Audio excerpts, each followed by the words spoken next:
Libre at higit sa lahat na patunayang ligtas ang bakuna laban sa tignas. Ito ang paalala sa publiko ni South Cotabato Integrated Provincial Health Office o IPHO Health Education and Promotion Officer Eldonan Serame. Kaya panawagan ng Serame sa mga magulang at guardian pabakunahan ang mga bata na nasa 6 months hanggang 59 months old. Kaugnay ito sa malawakang measles, rubella, supplemental immunization activity o MRCA ng Department of Health.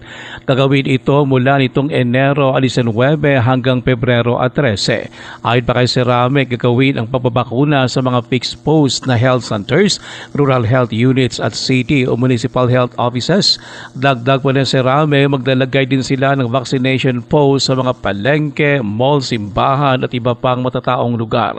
Binigyan ni Ines Serame na layo nito na madagdagan ng proteksyon ng mga bata laban sa nakababatay na tigdas. Tagaan naton sang dugang nga proteksyon ang aton nga mga kabataan nga ginaobra naton ini. Tungod kay sa aton nga kapitbahay nga regions, mataas ang kaso sang confirmed measles cases. No, measles is a highly contagious disease. Pwede mag-cause fatality or mapatay ang mga kabataan nga hindi matagaan o wala sang proteksyon. Si IPHO South Cotabato Health Education and Promotion Officer Eldonan Serame.